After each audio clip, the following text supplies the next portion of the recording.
Fala pessoal, aqui é o professor Fabrício Miranda, sejam muito bem-vindos e conforme prometido vou fazer uma análise sobre a última revisão sistemática com meta-análise sobre o tema treinar até a falha muscular ou sem a falha para ganhos de força e hipertrofia. Essa revisão foi bem recente, né? E para aqueles profissionais que tiveram a oportunidade de ler, vocês podem aí mais ou menos cruzar o que vocês entenderam sobre o artigo, sobre o que eu vou passar aqui agora. Fiquem à vontade de colocar no comentário, sempre aquela discussão bastante sadia. E para os profissionais que não tiveram chance de ter acesso a esse paper na íntegra e fazer a leitura, uma análise crítica, tá legal? Pô, sejam muito bem-vindos aqui. A ideia é que eu consiga de vez em quando fazer esse trabalho aqui para vocês de maneira a facilitar o entendimento desse artigo de revisão e a sua tomada de decisão na sua prática profissional, que é o que você quer.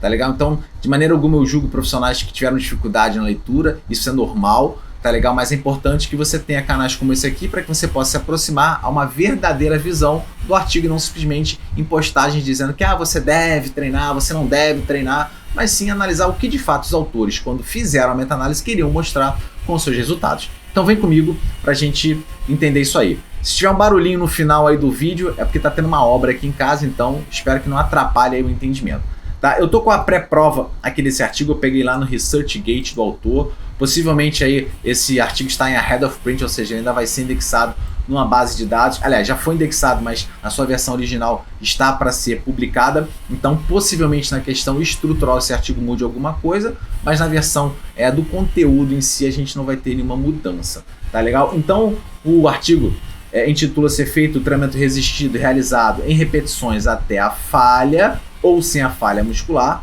tá legal? Sobre os ganhos de força e hipertrofia. Então trata-se de uma revisão sistemática como meta-análise, tá legal? Então assim, eu sei que muitas pessoas têm dificuldade no entendimento do que seria uma meta-análise. Fabrício, eu não entendo essa questão da meta-análise. Revisão sim, é um consenso da literatura. Revisão sistemática é uma revisão, só que eu tenho critérios de elegibilidade, ou seja, critérios de inclusão e exclusão desse artigo. Mas e o que é uma meta-análise? Tá? Então eu vou explicar um pouquinho aqui para vocês rapidamente o que seria uma meta-análise. Tá? Eu vou usar esse bloquinho de texto aqui que facilita. A meta-análise ela vai se basear numa medida estatística chamada de effect size ou tamanho do efeito. Vou até colocar aqui. Tamanho do efeito, que vai aparecer nos artigos com essa sigla ES aqui, ó, tá? Que significa effect size. E o que busca o tamanho do efeito? Ele vai medir a magnitude do efeito da intervenção sobre determinado desfecho. Nesse caso, o desfecho aqui é ganho de força, tá? Ou hipertrofia muscular. Isso em cada artigo. E como é que ele vai medir essa magnitude? Ou seja, o quanto eu posso acreditar ou quanto essa intervenção foi responsável pelo meu resultado final ou desfecho. Tá? Então vamos imaginar que dentro de um artigo, o cara pegou lá os indivíduos que treinaram sem a falha muscular, tá? Estou fazendo aqui um exemplo, tá? E pegou todos esses camaradas, a amostra do pessoal que estava sem a falha muscular e fez uma média da sua medida após sobre o teste de 1RM. Tá? Então todo mundo treinou, ao final fez lá no supino teste 1RM, todo mundo pegou a média, tá, dessa carga pós. E ele vai reduzir, tá legal, da média pré, ou seja, sem intervenção. A gente sabe que esse pós menos o pré nada mais é do que o nosso delta de ganho, tá? Isso vocês já estão acostumados a ver. Só que qual é a diferença do efeito do tamanho para um delta normal? Ele vai dividir isso sobre o desvio padrão, tá legal, da medida pré. Ou existem diversas formas de fazer isso aqui, tá legal? Existe a média para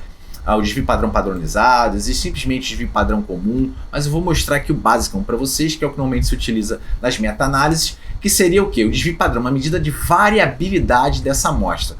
Tá? E olha que interessante, como a gente vai dividir ela inversamente proporcional, tá? Quanto maior o meu desvio padrão, menor o meu efeito do tamanho. Uma coisa meio óbvia, se eu tenho muita variabilidade dessa força muscular nos indivíduos, tá? Eu posso ter um indivíduo que vai ganhar muito, um indivíduo que vai ganhar menos, e isso vai impactar sobre a média do delta. Tá legal? O efeito do tamanho justamente quer dizer o seguinte: se de fato esses caras aumentaram por causa da intervenção, então quanto menor o desvio padrão e possivelmente maior o meu delta, maior será o efeito do tamanho e mais eu acredito nessa minha intervenção, maior a sua magnitude. Pegaram isso aí? Tá, isso foi o tamanho do efeito.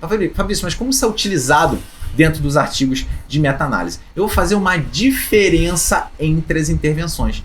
Se eu não quero exatamente tomar uma decisão, se eu vou para o lado A ou lado B, com falha ou sem falha, qual é a intervenção que me gerou maior magnitude sobre, no caso aqui, o desfecho ganho de força? Então, da mesma maneira que eu fiz sem a falha, eu vou fazer com os indivíduos que treinaram até a falha muscular. Tá, então aqui eu vou ter um efeito do tamanho que eu vou chamar 1. Tá, 1, né? Opa. E aqui eu vou ter, sem a falha muscular,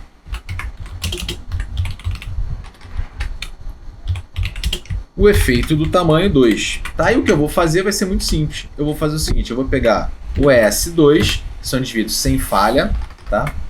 ES2, e vou diminuir do ES1. Com isso, eu tenho o que nós chamamos de diferença das médias. Tá legal? E é isso aqui que eu vou levar lá para minha meta-análise. Eu vou trazer e vou dizer o seguinte, ó, nesse caso, se eu tiver um efeito negativo, um efeito tamanho negativo, significa, tá, que o meu ES2, ou seja, treinar sem a falha, representou maior magnitude. E se ele for, no caso, né, positivo, indicaria aí uma superioridade no que tange a magnitude para os indivíduos que treinaram com falha. Tá legal? E ele também plota aqui o que nós chamamos de IC, que é um intervalo de confiança, que são aquelas barrinhas que ficam na lateral da média. Tá legal? Esse intervalo de confiança ele vai nos indicar se essa diferença, tá legal, quando extrapolada aí para uma amostra, para a população, tá legal, qual representa essa amostra aí que foi tirado o artigo, de fato, ela vai ocorrer de forma significativa, tá legal? Então ela vai dizer se essa diferença é de fato estatisticamente significativa, tá legal? Não adianta simplesmente eu ter um efeito positivo ou negativo, que você vai encontrar de qualquer maneira, mas a meta-análise ela vai ver pra gente, através do seu intervalo de confiança, se essa diferença é estatisticamente significativa, e aí de fato eu vou tomar a minha decisão de treinar ou não com falha, ou qualquer outra decisão que esteja sendo comparada dentro de uma meta-análise. Pessoal, pegaram isso aí? Tranquilo? Posso seguir? Agora vamos lá para o artigo. Agora a gente está aqui dentro do artigo, esse artigo publicado por esses dois autores que já tiveram parcerias em diversas outras publicações, inclusive outras revisões sistemáticas, principalmente no tema variáveis metodológicas do treinamento de força, são autores bem fortes aqui. Essa revista tem fator de impacto 5, que é um bom fator de impacto para a nossa área, mas vamos conhecer um pouquinho o artigo, estou descendo ele aqui. Destaquei aqui algumas coisinhas no artigo ao qual eu vou falar, então eles colocam aqui, né, os destaques, né, o que essa revisão busca mostrar. Nessa meta-análise não existiu diferença significativa entre treinar, entre o treinar até a falha muscular ou sem falha muscular para os ganhos de força e hipertrofia. Esse foi o primeiro destaque que eles encontraram. Segundo, tá legal? Não existe diferença significativa entre as condições, entre subgrupos. Já vou explicar o que seria isso. Estratificado aí por região corporal, membro superior ou inferior, seleção do exercício, exercícios multiarticulares ou uniarticulares, tá legal? Ou então, deixa eu ver aqui, ou sobre design do estudo, que eles chamam aqui de amostras dependentes ou independentes. Já vou explicar para vocês o que seria isso. Uma amostra dependente é aquela que você comparou o indivíduo com ele mesmo. Normalmente, como é que se faz isso? Treina a perna direita com uma metodologia, com uma intervenção, e a perna esquerda com outra intervenção. Então, nesse caso, eu consigo comparar as intervenções, só que eu vou isolar aí, vamos dizer assim, a variável individualidade, né, biológica. Isso é um procedimento bem interessante, mas isso engloba uma forma, uma metodologia. E as metodologias que utilizaram amostras independentes é aquela onde eu comparo o indivíduo A com o indivíduo B. São pessoas diferentes que receberam intervenções diferentes e eu vou comparar os resultados. Tá legal? Vamos descer aqui um pouquinho. Tá legal? Não vou, obviamente, olhar o artigo em toda a parte. A gente sabe que a introdução é uma fundamentação aí, do trabalho. Boa parte de vocês já sabem como é feita as estratégias de busca, também não vou entrar em detalhes nisso. Eu acho que a gente tem que entrar em algumas coisas importantes aqui, como por exemplo os critérios de elegibilidade que foram utilizados nesse estudo para você entender se o que, olha só, para quem, né, essa revisão ela pode servir. Isso é muito importante, porque a gente acaba pegando resultados de revisão sistemática e acaba fazendo extrapolações, né, ou seja, gerando uma validade externa que não existe dentro do artigo. Tá? Então vamos entender o que esse cara analisou. Baseado nisso é que ele vai indicar para você uma intervenção A ou B. Primeiro de tudo, ele pegou os estudos que foram a amostra, os participantes foram de forma randômica, né, ou seja, aleatória, distribuída nos grupos experimentais, tá legal? Nesse caso, treinar com falha ou sem falha, né? Comparou os efeitos de treinar com falha ou sem falha, já estou sendo redundante aqui, avaliou os ganhos sobre a força muscular e hipertrofia, apenas isso, tá legal? Tinha um protocolo, né, pelo menos aí de 6 semanas, tá legal? O objetivo disso a gente já sabe, é tentar minimizar a questão dos efeitos neurais sobre as respostas, principalmente nos ganhos de força, tá? E envolveram indivíduos é que eram saudáveis. Então, mais uma vez, eu não estou analisando isso para pessoas que tenham alguma patologia, tá? Alguma doença crônica. É importante a gente saber olhar os critérios de elegibilidade, tá? Para os resultados de força, foram considerados estudos, né, que utilizaram força dinâmica, força isométrica ou ambas, e para hipertrofia muscular foram considerados estudos que avaliaram mudanças, tá legal, não só na questão da fibra, como no músculo, né, como um todo. A gente sabe, quando a gente vê a hipertrofia da fibra, a gente está falando aí da biópsia muscular, e quando a gente está vendo, né, como músculo, como um todo, a gente está vendo as avaliações feitas por ressonância magnética ou então por ultrassom através da espessura muscular, tá? Nós consideramos estudos com os grupos independentes, vocês já sabem o que é, ou dependentes, e não incluir os estudos que utilizaram o Blood Flow Restriction, ou seja, aquela oclusão parcial vascular não foi utilizada, tá, nesse estudo, e tem os estudos que já têm analisado treinar ou não com falha baseado nessa metodologia, tá? Então tem a questão da qualidade metodológica dos trabalhos, não vou entrar em detalhes aqui, farei um vídeo só com isso, mas toda vez que se faz uma revisão sistemática, a gente tem que analisar a qualidade metodológica dos estudos que serão, né, escolhidos. Por quê? Meta-análise de estudo ruim, vamos dizer assim, estudo ruim que foi utilizado dentro da meta-análise vai gerar uma meta-análise ruim, fraca. Então é importante a gente entender aí como foi feito os critérios, né, de qualidade metodológica dos estudos, tá? A análise estatística também, normalmente ela é bem complexa, não vou entrar em detalhes aqui, mas como já foi falado aqui, foi calculado o efeito do tamanho de cada artigo, tá legal? Depois foi feito a diferença entre as duas intervenções para cada artigo, e essa mean difference, que a gente chama de diferença de média, depois foi calculada um diamantezinho, que é a média final, tá? E o peso dessa média final é baseado no tamanho da amostra de cada artigo. Mais uma vez, é bem complexo isso, mas é isso que vai determinar, tá, a magnitude, ou seja, o efeito do tamanho, né, o tamanho do efeito final do artigo aqui para cada intervenção, exatamente para os ganhos de força e hipertrofia muscular. Tá bom? Deixa eu ver se tem alguma coisa mais interessante aqui. Não vou entrar em detalhes nessa questão de análise de análise estatística, porque é bem complexo para vocês. Vamos para o que interessa, que são os resultados, tá legal? Então vamos lá. É importante a gente entender os resultados para que eu possa de fato entender, não, de fato, esses artigos aqui, eles respondem a minha pergunta de pesquisa, ao público que eu trabalho. Não, é dessa maneira que você tem que olhar o seu artigo. Então vamos entender, ó. As amostras, tá? O tamanho da amostra, ela variou entre 9 e 89 indivíduos. É uma variação bem grande, posso dizer assim. Ou seja, eu tive trabalhos que tiveram bastante gente e teve trabalhos que tiveram ali uma amostra muito pequena, tá? Isso até de certa forma pode, vamos dizer assim, entre aspas, contaminar aí algumas respostas, tá? Mas a média que ele está falando foi em torno de 25 indivíduos, tá? 6 estudos incluíram indivíduos treinados para tudo. É isso que eu quero que você entenda. Tá todo mundo falando, não, que treinar até a falha é melhor, treinar assim até a falha não é bom para hipertrofia, ou é bom, ou seja lá o que for, tá? Mas para quem? Aqui tá bem claro que ele vai fazer depois uma categorização, uma estratificação de grupo, tá legal? E aqui está bem claro que foram analisados dentro daquele finalzinho ali da tomada de decisão, indivíduos treinados e não treinados, tá legal? Então aqui, ó, de 15 trabalhos, 6 estudos incluíram indivíduos treinados, enquanto outros foram conduzidos para indivíduos destreinados. A duração do treinamento foi de 6 a 14 semanas, com média de 8. Mais uma vez, para tudo.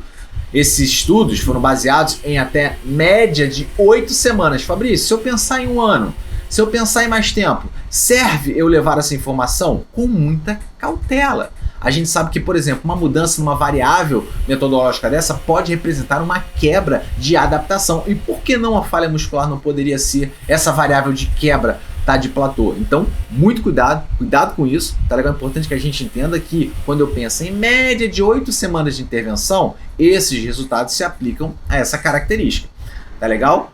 Vamos lá. 7 estudos exploraram os resultados sobre hipertrofia. Apenas 7 estudos, pouquíssimos trabalhos. Tá legal? E dentro desses trabalhos, também a gente teve uma média entre 10 e 89 participantes, com a média de 25 aqui. Agora, olha só, dois estudos, tá, utilizaram indivíduos treinados, enquanto outros indivíduos destreinados. Pessoal, olha só, eles analisaram 7 artigos, tá legal, que de fato usaram a hipertrofia como medida, como desfecho. Até aí beleza, 7 trabalhos é pouco, mas já é uma tomada de decisão aí baseado nas respostas, tá legal? Na média, a diferença das médias. Só que desses 7, 2, eu disse 2 trabalhos utilizaram indivíduos treinados. Pergunto para você, qual a sua realidade hoje? Trabalhar com indivíduos treinados ou destreinados?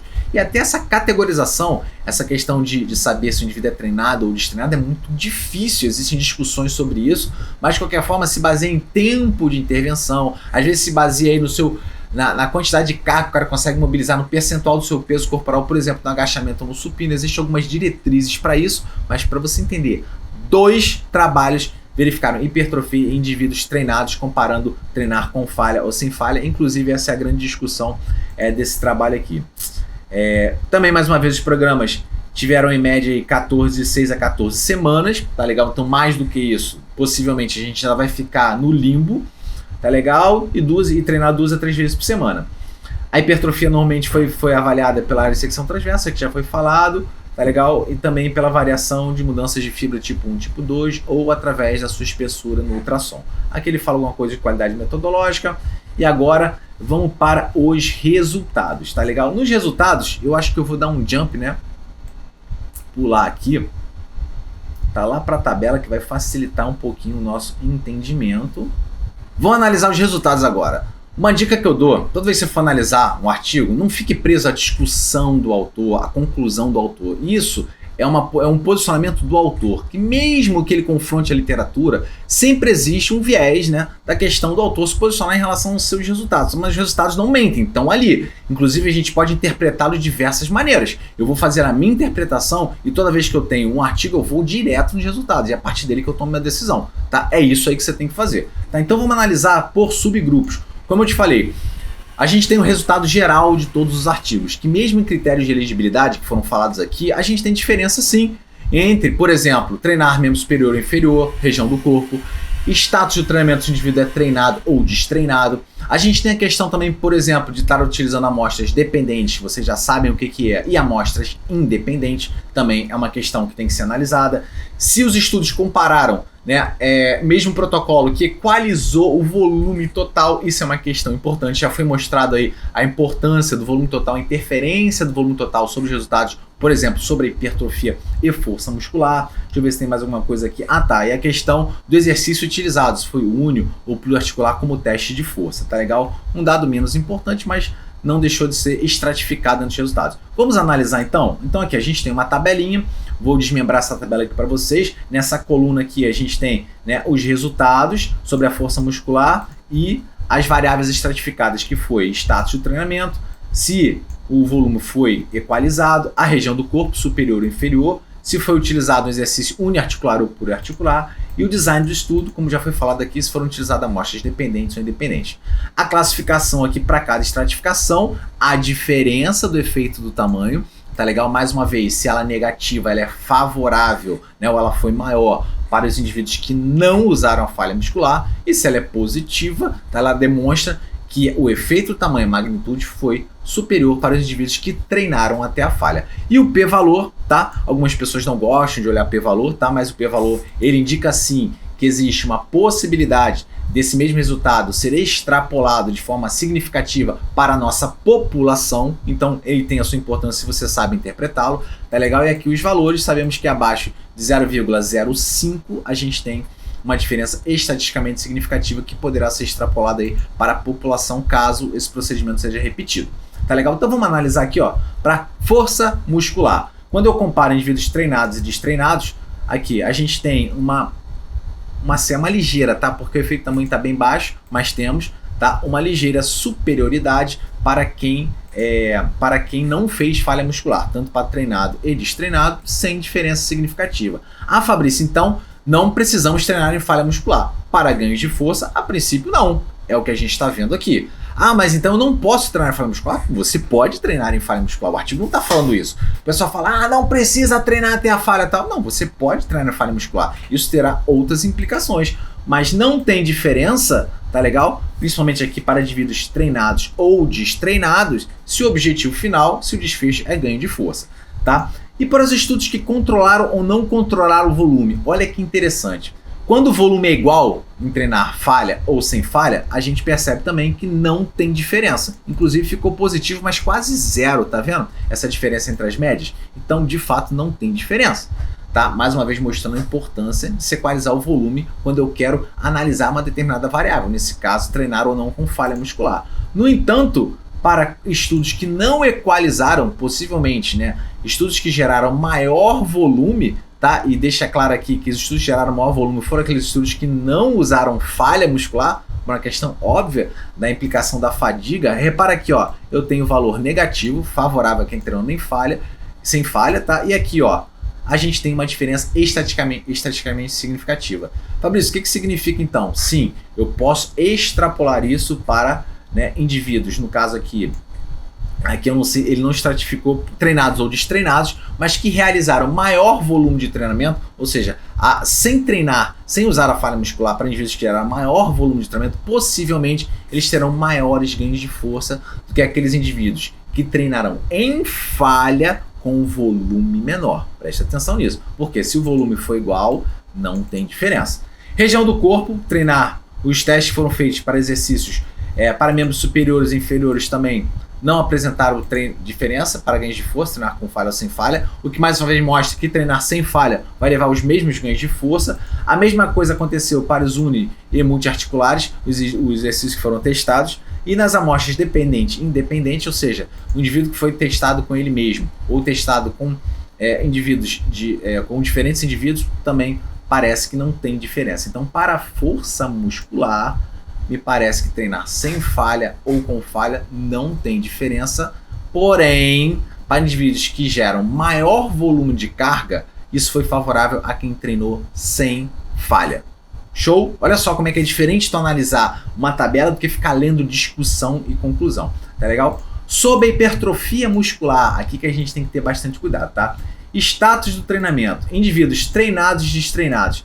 É bom lembrar que somente dois trabalhos utilizaram indivíduos treinados. Tá? E o que a gente vê aqui? Que sim, treinar com falha, pelo menos nesses dois trabalhos, muito limitado, mas isso pode indicar aí possivelmente uma tendência. Treinar com falha, sim, representou maiores resultados para hipertrofia e de forma significativa. Então, cuidado, você sai falando, treinar sem falha é a mesma coisa para hipertrofia. Para quem? Em que condição? De 7 trabalhos, 2 trabalhos, né, podemos dizer assim, 30% dos trabalhos indicam que para indivíduos treinados, né, o procedimento de usar a falha pode de fato ser aí uma variável importante no que tange às adaptações do aumento da massa magra. Então, muito cuidado com as coisas que você vai falar ali. Fabrício, você está baseando em só 2 artigos e tal?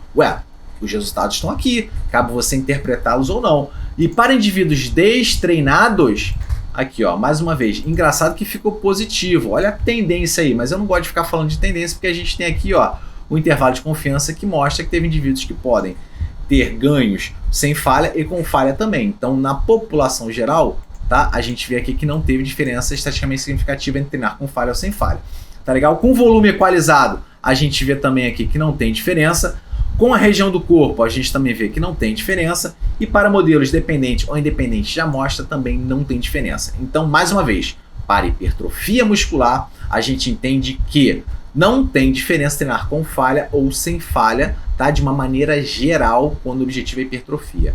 Porém, temos que tomar cuidado ao afirmar isso para indivíduos treinados, porque apesar dos resultados ainda muito limitantes, a gente identificou nessa meta-análise, da mesma maneira que você vai afirmar que falhar, né, não tem diferença, você também tem que entender e intubar que para indivíduos treinados, né, a gente não teve esse mesmo comportamento, sendo favorável a indivíduos sim que treinaram com falha, sim que treinaram com falha, tá? É isso que você tem que analisar. Tá? Obviamente, vale a pena, já que são 2 estudos, sei lá no estudo original, entender como foi feita a metodologia, né? Entender de fato como foi realizado o treinamento até a falha, né? Para a gente poder, né, trazer um pouco mais essa discussão. E o autor deixa claro aqui, vamos chegar nas conclusões, tem bastante coisa legal, mas não vai dar tempo da gente analisar tudo.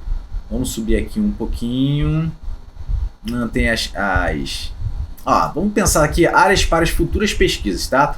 Embora nossos achados, né, provenham evidência de que treinar consistentemente até a falha não obrigatoriamente aumenta a força muscular e hipertrofia, a corrente literatura, tá? A literatura atual, não é suficiente para determinar o nível de esforço necessário para maximizar essas adaptações.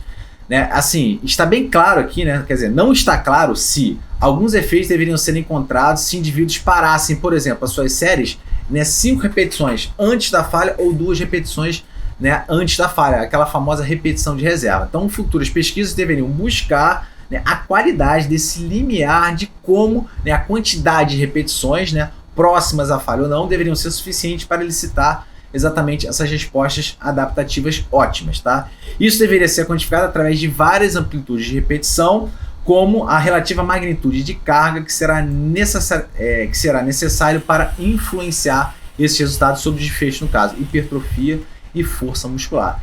Isso aí é recomendação do autor. O próprio autor está recomendando isso. Por que você vai ficar batendo o martelo? A gente tem que ter muito cuidado. Deixa eu ver se teve mais alguma coisa aqui. Não, acho que é isso. Pessoal, espero que isso tenha ajudado. Foi um vídeo muito grande. Para quem ficou aqui até o final porque estava afim de entender sobre isso, eu espero que isso tenha ajudado. Deixa aqui os comentários. Obrigado aqui. Me sigam nas redes sociais. Um grande abraço e até a próxima análise crítica do artigo científico. Um grande abraço.